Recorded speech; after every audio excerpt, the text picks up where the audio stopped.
What's up, everybody? It's me, E-Man, and we are back to talk about Season 3, Episode 4 of From. Wow, wow, wow, wow, wow. A lot of stuff has gone down in this episode, and we're going to have to go through as much of it as possible. But I've got a couple of quick announcements that I do have to run through before we get started.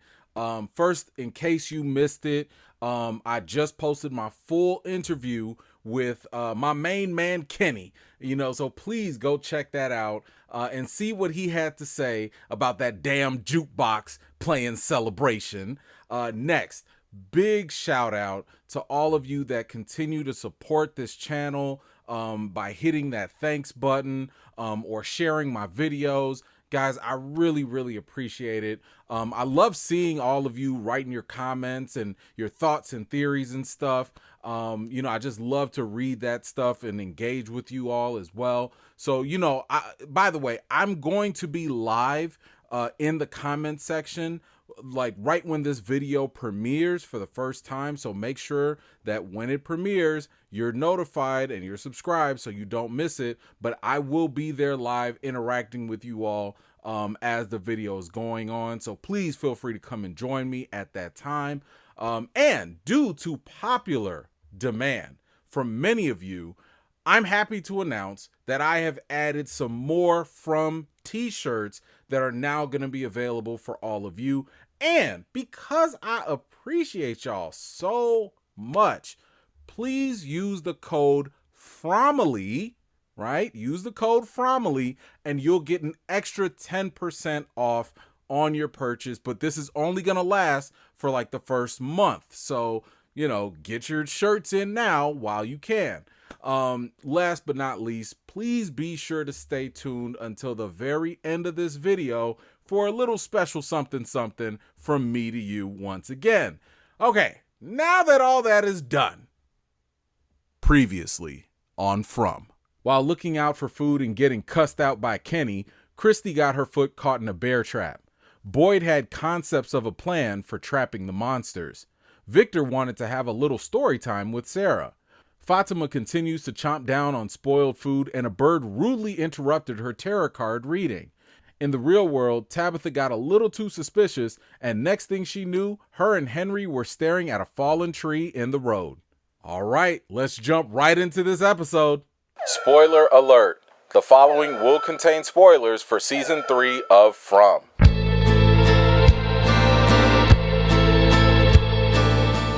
The ambulance pulls up to the fallen tree. Tabitha comes out and sees the murder of crows flying around.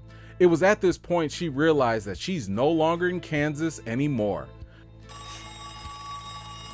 Back in town, Ethan is looking at some drawings until he gets a strange phone call from a voice suggesting to be his dead brother Thomas. It's Thomas. The caller tells him that their mom is in trouble and she's on her way in an ambulance. Jim gets on the phone and tells the voice to put him on the do not call list. Ethan tells his dad that the voice told him that mom is still alive and needs their help. Ethan, I need you to talk to me. What did he say? That mom was alive. She's on an ambulance. She needs our help. Okay, so I think there were a couple of things to kind of take into consideration here. One was the police officers.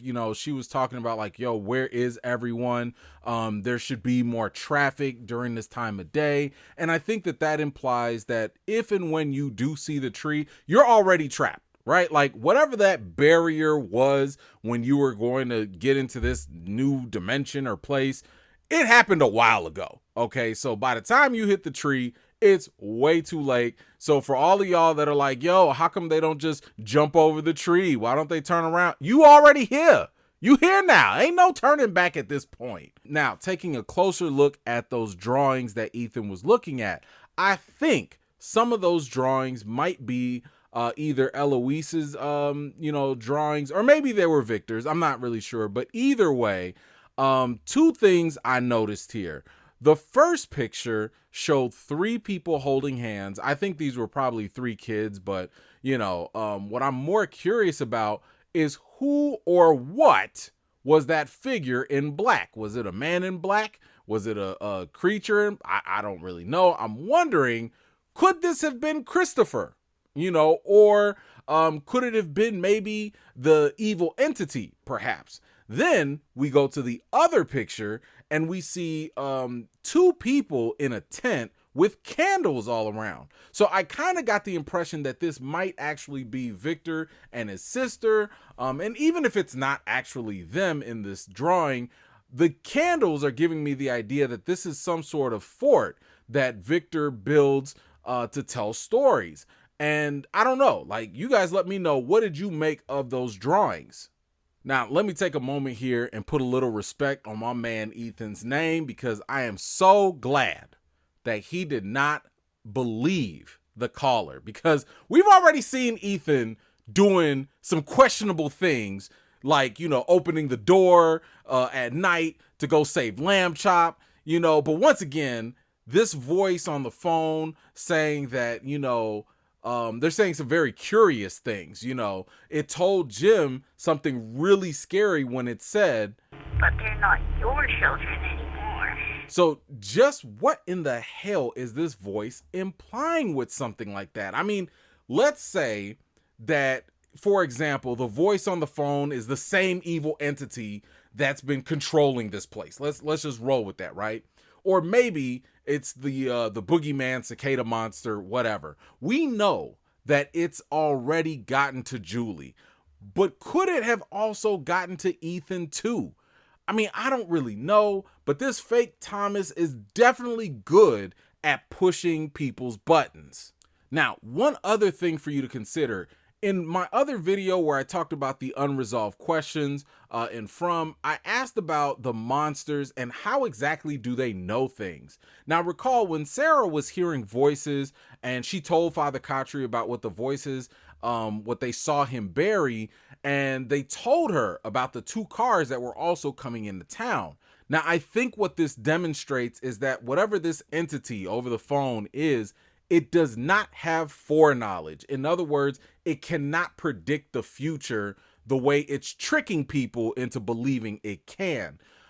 Imagine if, I don't know, somebody was like on a mountaintop and they can see all the roads coming in and all the roads coming out.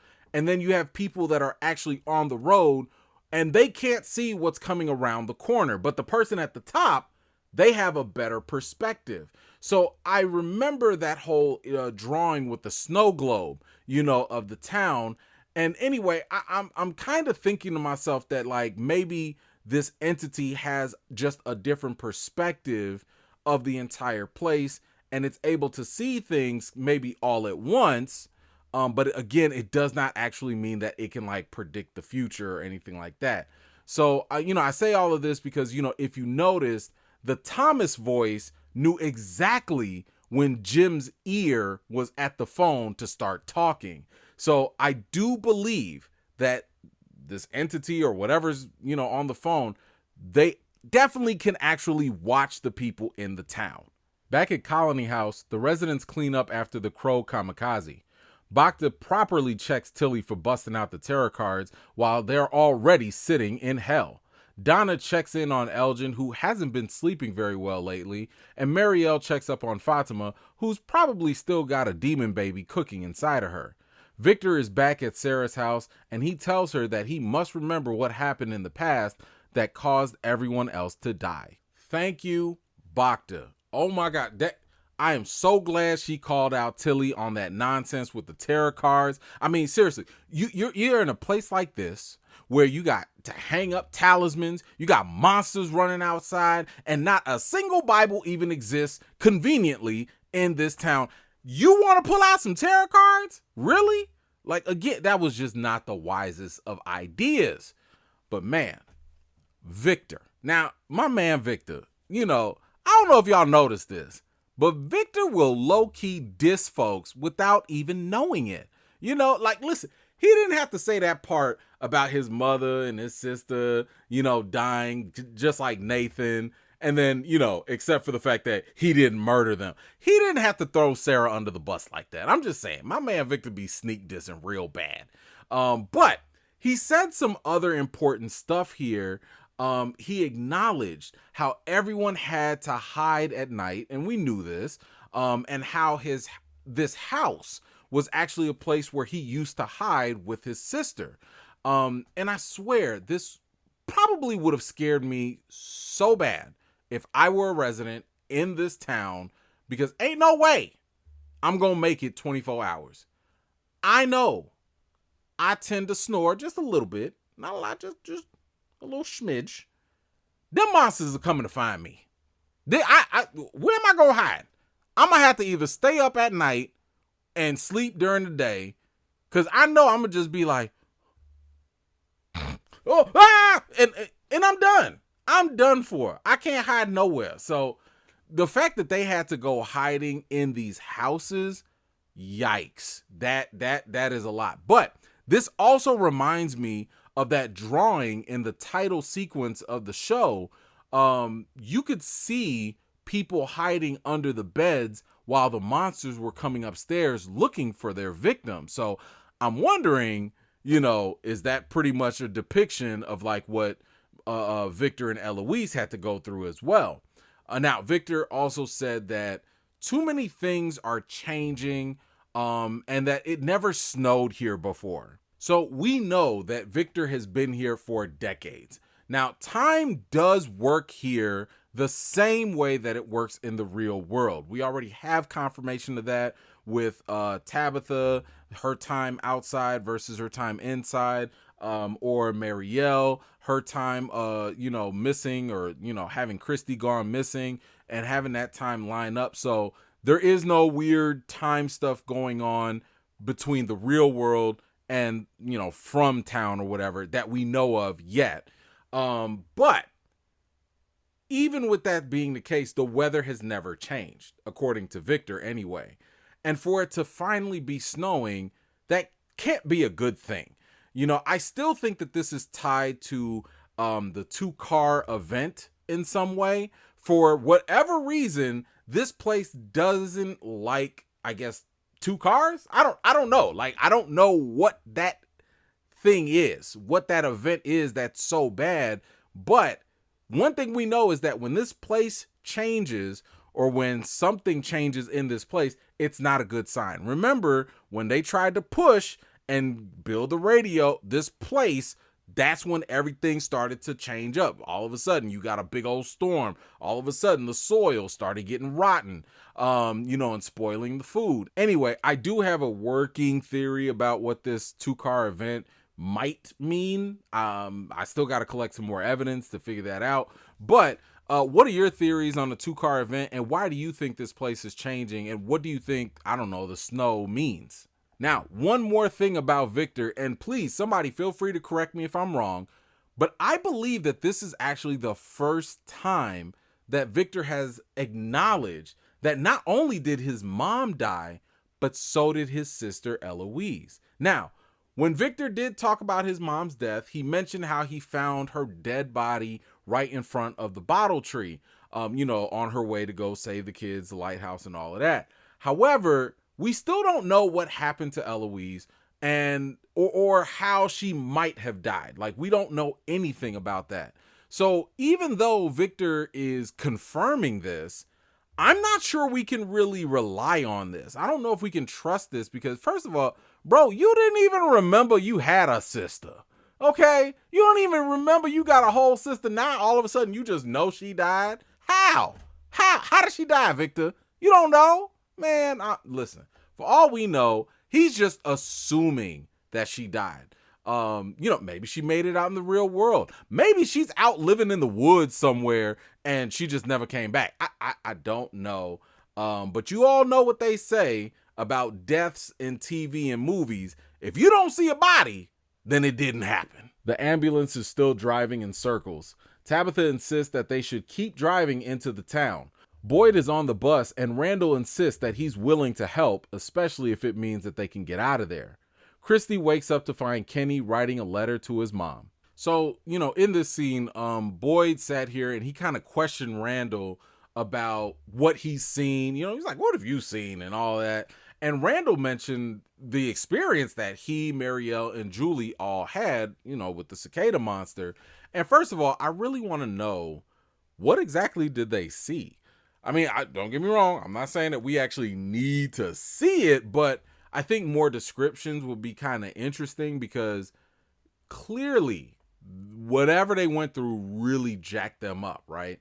But it was kind of wild to me, especially with Boyd. Of all people, Boyd.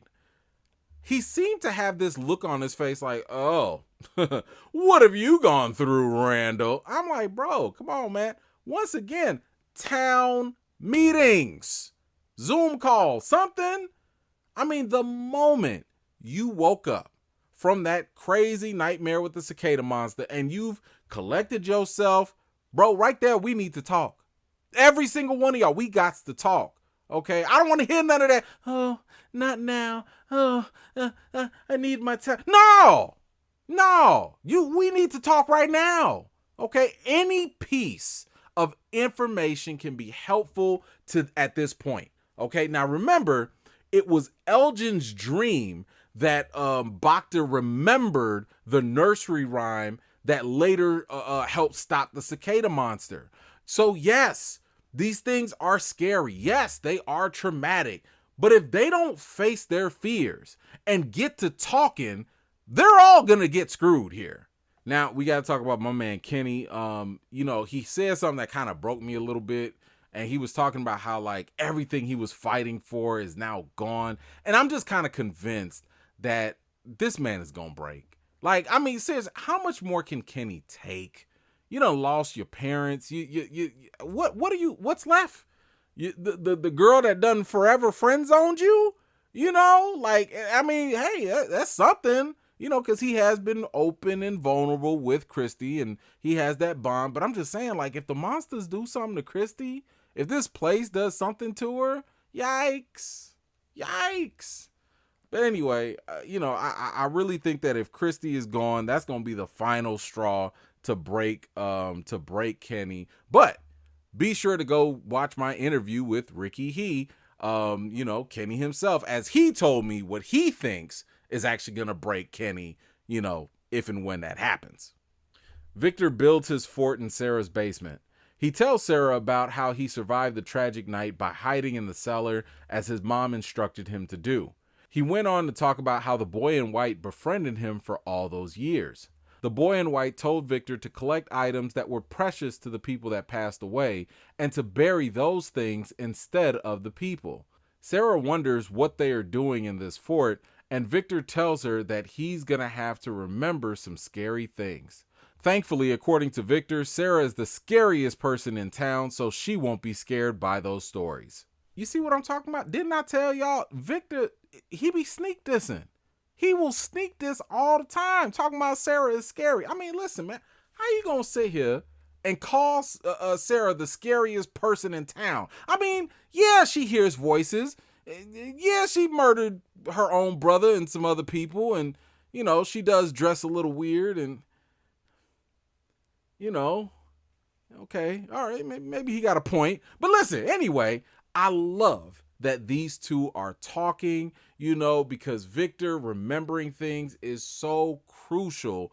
And it's obviously going to be a major piece of the crazy puzzle that is From, right? I thought it was kind of touching to learn that Victor really wasn't all alone all this time. The boy in white was there, kind of kept him company, became his friend. And I think that if the boy in white wasn't there, Victor probably would have been far worse if you really think about it, Also, I think this might be probably another sign that the boy in white is actually good and not as evil as some people have theorized. Randall and Boyd are on the bus looking out for the monsters. Randall notices that something is wrong with the monsters not following their normal night routines. Meanwhile, the ambulance comes to a stop when they see a person laying in the middle of the road. Tabitha tries to warn them by saying, "That ain't no damn dead body," but the popo handcuffed her instead. As the paramedics go out to check on the body on the road, the monster slices them up. They dead. The cop pulls out her gun and starts shooting to no avail as the monsters continue to approach. Jim opens up the ambulance and reunites with his wife. Jim asks for Boyd's handcuffs, but Boyd doesn't have them on him. Randall rushes back to the bus to get the tool bag. The monsters continue to scream out for the rest of their friends to come out and play. The cop continues shooting around and ends up hitting one of the colony house residents. They opened up the door and let her inside, and she realized her big mistake. Randall grabs the tool bag, but not before he sees another cicada flying around. He grabs the talisman and points it at the monsters, but that doesn't work. Oh, sweetie, it doesn't work that way. Randall throws the bag to Boyd, but as he tries to escape, the cicadas start to overtake his body. Boyd hands over the tools to Jim, but he can't find the keys to the ambulance.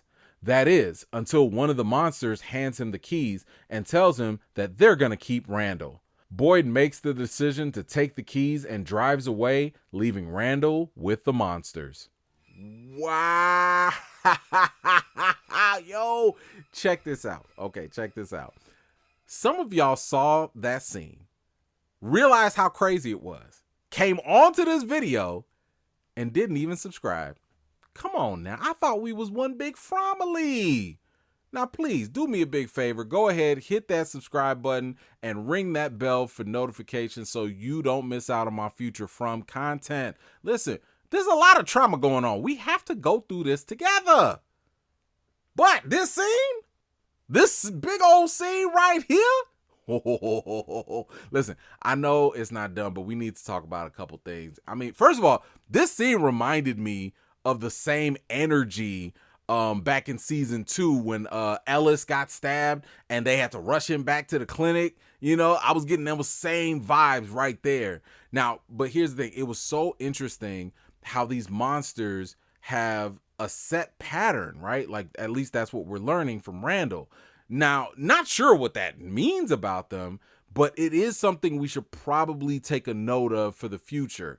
We can also take note that, once again, the monsters are back screaming again. We saw that a little bit earlier in this season, but despite having some of their patterns, we also know that they will change things up from time to time. So, you know, actually, I got to give them props. I mean, this is the second ambush that these monsters have laid out this season.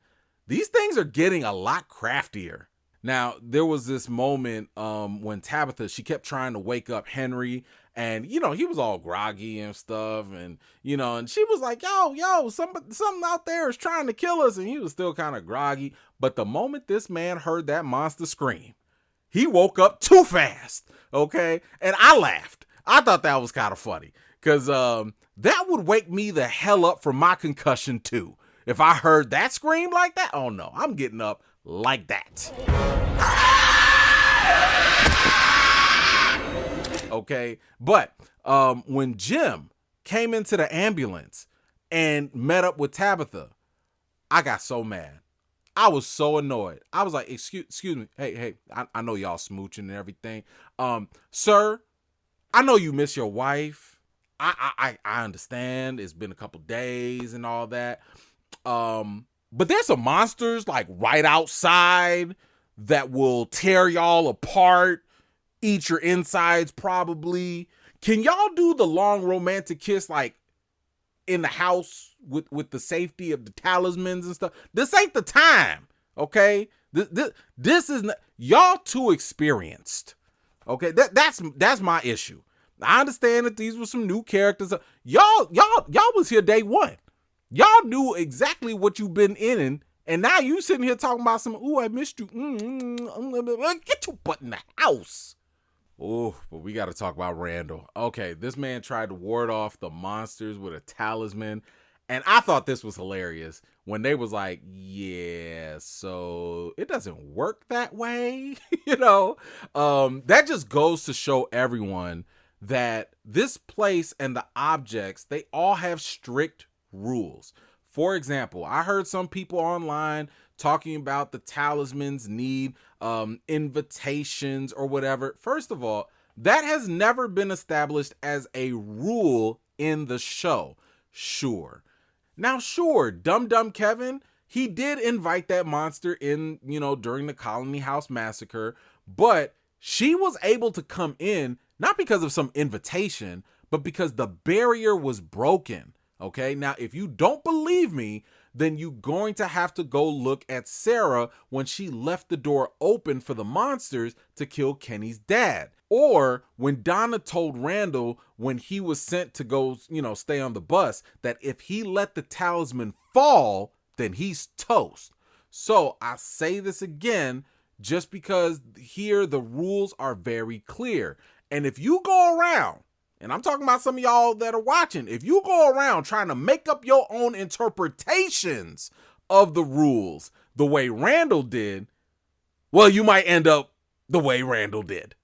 Now, let's go back to Randall. Whoo, okay, this is definitely a messed up moment, because being surrounded by the monsters like that, okay, I was getting scared for my man right there. I was just like, hey, man, I don't really like Randall like that, but it's like, come on, man, don't nobody deserve, to be surrounded like, he don't deserve that, not that. But what the hell is going on with him? Now, this isn't the first time that he's seen these cicadas returning. We've seen it kind of be teased throughout this episode and all that. So my question is, like, do you guys think that this means that the cicada monster, or maybe the evil entity, is back? Now, so for now, I'm going to say the answer is no. I don't believe the cicada monster is actually back. The main reason why is that you can tell, because remember the last time the cicada monster was kind of like out and about, the other monsters, they would stop in their tracks and they would stay away. Okay. Go back to when they were in the RV in season 2. Those monsters did not approach when the cicada entity took the form of Abby. So, however, the moment that the monster or the entity left, the moment it was gone and it went after Randall in the woods, that's when you started to see the other monsters start approaching the RV and, actually, making a move. So kind of think of it like this, like the evil entity feels like the hierarchy, the apex predator, right? Like it's the highest ranked monster that we know of so far.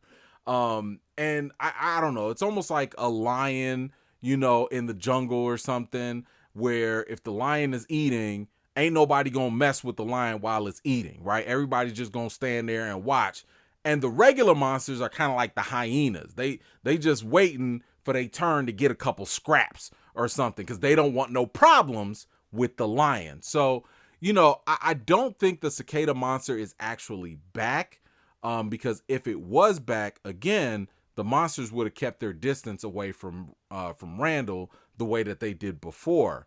So I'm wondering, though, is it possible that the cicada monster might have left some sort of scar on Randall? Maybe it's like a spiritual imprint, so to speak, and maybe this is what's causing him to kind of hallucinate very badly, just like other people in this town have been hallucinating. But I don't know. You guys let me know. What do you think is actually going on with Randall at this point? But we also got to talk about that monster giving Boyd that crazy decision. I mean, my goodness, what a jacked up decision to make.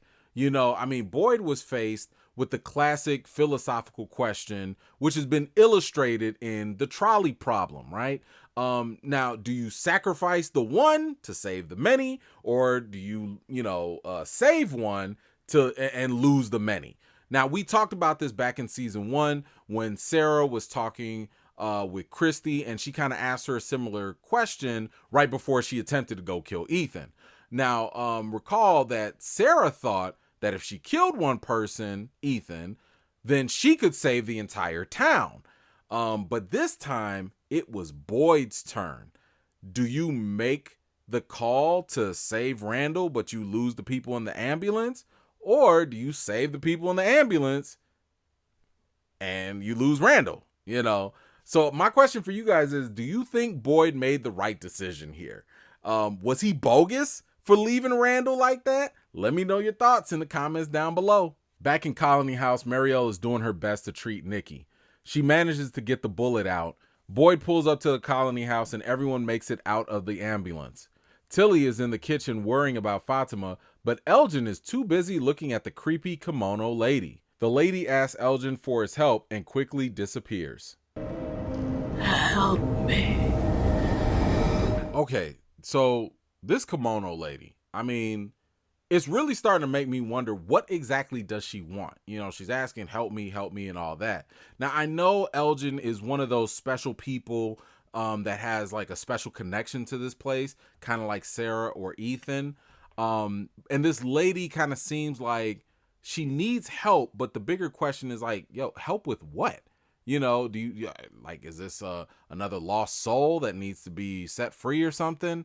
You know, and I still kind of believe that she might be good. You know, she might kind of come off as creepy, but that could just be a misdirect, right? Like, they could make her seem creepy, but she's really just like a friendly ghost or something. I don't know.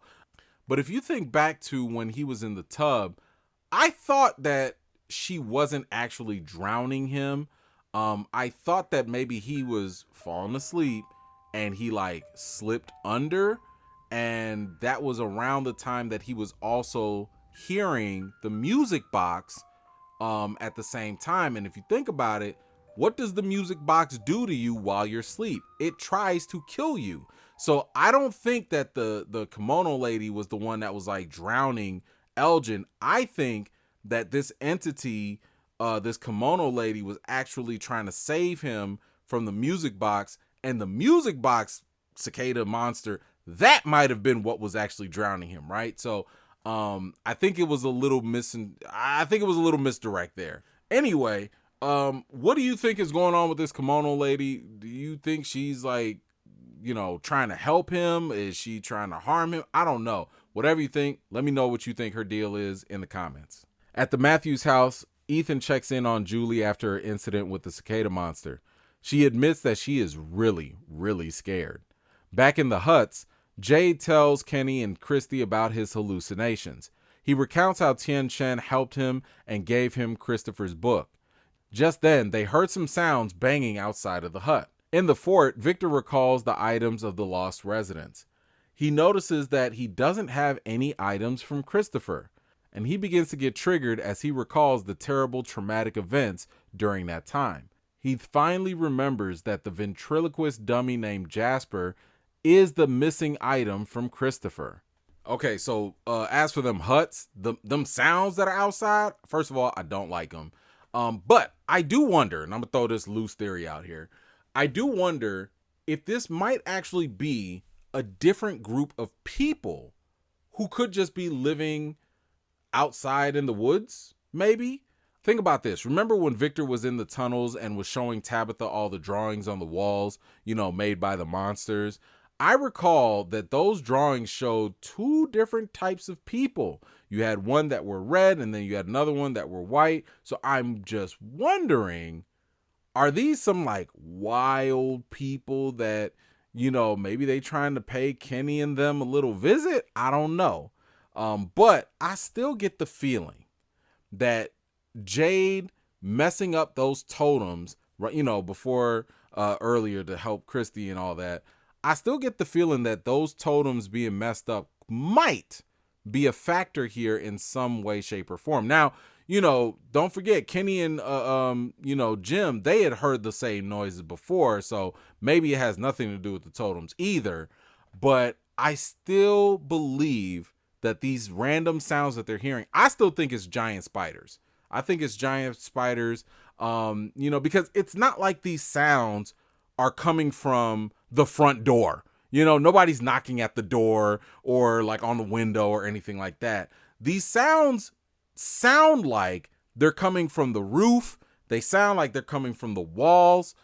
And I don't know, they just don't sound natural or normal to me. Back at Colony House, Boyd tells Donna that he ended up leaving Randall with the monsters. Tabitha tells Jim about her experiences in the real world, being at Victor's house, and all about Miranda. Downstairs, Nikki starts crying out, and Marielle tries to help her to no avail. She dead. Boyd immediately starts berating the officer. Donna pulls him upstairs to talk, and instead, she breaks down crying in his arms. Oh, boy, I am so scared. Damn, Boyd. I mean, okay, first off, he's clearly dealing with the decision of leaving Randall behind. I get that, right? But he went off on that cop. okay? But in my opinion, this feels like something deeper is going on within Boyd, okay? Like, I think he's projecting in this situation. We know that Boyd has this thing about him where he really wants to save everyone and he's doing everything he can to protect everyone in the town.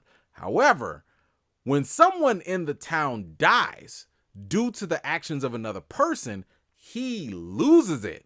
First, it was Frank, right? A man protects his family. No, a man protects his family, Frank. Then it was Sarah, and now it's the lady cop. Let me put it this way. When Boyd explodes like this, he's not really mad at the person. I think he's more so mad at himself because he can't deal with the reality that he can't save everybody. So he lashes out at others that fail because he sees their failure as his own. Does that kind of make sense? Anyway, did you see that scene where Ellis was trying to like grab onto Boyd and my man was like, "Unhand me"? I laughed kind of hard. My man, Boyd is getting mad. He is snapping. He losing it right now, but oh my gosh, Donna. Shout out to Liz Saunders. She is doing her thing. Now, I will admit, Donna hasn't really had that much to do compared to past seasons. I feel like she's taking a little bit more of a supportive role right now. But to see her break down like this, oh, that hurt. But Donna's always been the tough one. And her, if you think about it, her and Boyd, they're kind of one and the same. They both have this strong desire to save people, and again, Donna is very similar in the way that like she wants to protect everyone in Colony House. Like that is her mini town, the way Boyd wants to protect everybody in the town. And, I think this is one of the reasons why Donna and Boyd, why they're such good friends, because they both share that same issue. They're both leaders who are all about their people. The town really is doing a number on breaking people down this season because, my goodness, I never expected to see Donna, of all people, break down like that. Back at the fort, Victor tells Sarah more about Christopher and Jasper. He recounts how Christopher used to make everyone laugh until he started seeing the symbol. Then Victor recalls how Jasper started having a whole conversation with Christopher, and it even yelled out. Meanwhile, at Colony House, Fatima takes a moment alone with Nikki's dead body. She removes the cover and looks at her wound. Fatima pokes her finger in and starts going to town on that finger-licking good body blood. Donna and Boyd see the flashing lights of the ambulance outside with Randall's body on the hood. He dead. Just then, he wakes up with a huge scar on his face, coughing up blood. He not dead. Fatima, what? What? We on blood now? Oh my God. Okay, listen, look, this tells me just one or two things. I mean, look, either she's definitely got a demon baby, or Fatima is turning into a monster, or you know what? Actually, maybe it's both. Like, I don't know what you're doing. Why are you doing this to us? What? This is too much. How you gonna go from rotten radishes to Bloody Marys that fast? This is just nasty. What do you think is actually going on with Fatima at this point? Because I don't know. I don't know. Now, we do have to talk about Victor's memory about Christopher. I am not okay with this idea that this ventriloquist dummy has to be a factor. I mean, as it was talking to Christopher, I mean, like, what? The dummy is talking to Christopher now? I don't like it. I don't like it. And the fact that Victor could see it talking, like, what is going on? Was Christopher hallucinating? Was Victor hallucinating? Can this dummy actually talk? I don't know. But listen, if you recall, this was the same dummy that Jade had visions about while he kept seeing the symbol all over the place. I mean, listen, Christopher and Jade, they clearly have some sort of connection together, right? So The same way Tabitha has some sort of connection with Miranda, I'm assuming Jade has a similar connection with Christopher. Maybe they're both chosen ones. I don't know. But they both saw the symbol and they couldn't help writing it over and over again with Jade and Christopher, right? So they both seen and interacted with Jasper too. So I'm thinking whatever Victor can recall about Christopher is probably going to be a huge bit of insight on what might actually happen with Jade too. Oh, and let's not also forget, this is the same dummy that we saw in the tunnel with the monsters. So I think the most obvious red flag here is that every time we see this dummy, it's always screaming in some similar way, you know, that the monster screams. So yeah, I don't know if there's anything good that's going to come out of this dummy. Now, lastly, Randall is still alive. Wow. And they just left him on the ambulance like that? Ooh, my first thought is, what if this is another trap by the monsters? I mean, do you go out there and try to save him? Or do you leave him because if he dies, he dies? You know, I mean, he could be bait, just like how the monsters left the animals out to be bait. And it does kind of make you wonder, what the hell are these monsters trying to do? I mean, they already let Boyd live twice now. Twice. First, it was in the barn, you know, and when they made him sit there and watch Tien Chen's torturing and death. And then it was during the ambulance scene and made him make that difficult choice where inevitably somebody was going to die. Like something was going to happen.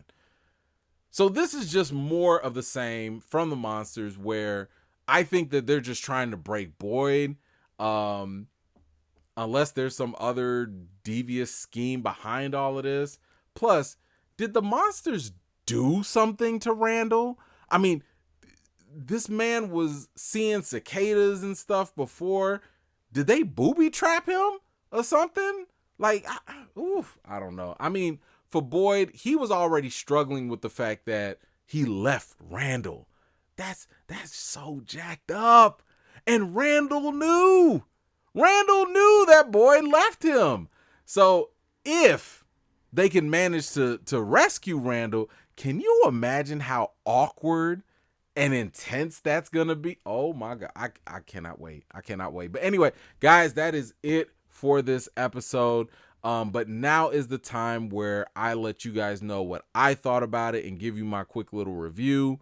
I think this episode was chock full of suspense. I mean, I really enjoyed this a lot more than the last episode, mainly because of the intense moments right in the middle of the episode itself. I mean, if you think about it, that whole ambulance scene felt like it should have been the end of another episode, but instead we got to process all of that and then have a little bit after, all in the same episode. So, you know, we also got a couple last minute, you know, WTF moments with Fatima and Randall. So when it comes to the rating for episode 4, I think I'm going to have to give it a 9 out of 10. I really enjoy this and I cannot wait to see what happens next. So what did you think about this episode? Please let me know your rating on a scale from 0 to 10 on this episode in the comments down below. As promised, I've got a little something for you all as a way to say thank you for watching my videos and all that. So we know that Tabitha and Henry are officially back in the town, and I had some questions. So just for you all, here's a sneak peek of my conversation with Tabitha and Henry. I'll post a full interview later on this week, so please make sure you are subscribed so you don't miss it. But hey guys, until next time, I'll see you all later. All right. Hello, Catalina and Robert. I am Emmanuel Eman Noisette from Eman's Movie Reviews. Thank you so much for taking the time today to speak with me. Let's start off with Catalina, because I got some questions for you. I know John doesn't tell you very much of what's in the script or the story or anything like that. He keeps everybody in the dark. But I'm curious, What was it like when you found out that Tabitha was going right back into the town? I was very upset. I'm gonna tell you the truth. I was very upset. I'm like, just give me until the last episode and I can come back to town, but not as fast. Why do I need to go back to town? Come on. But seeing what she went through when she was outside, it was not pleasant. It was not like she was taking a little vacay, like, from, the real world. So I was very happy that she was going back after I read what she had to go through when she was outside. I'm like, rather be inside with her family than outside and like going crazy and not knowing if this is real, questioning everything, trying to get Henry to like help her go through, to fix this puzzle together. It was just awful for her, the outside world. Unlike a lot of people would say, oh my God, you're outside, you're gonna have so much fun. That was not fun at all. If you're new here and you like what you see, don't forget to like this video, subscribe, and don't forget to hit that bell so you don't miss out the next time I drop a video. I've got more videos and reviews to do for you all, and until next time, I'll see you all later.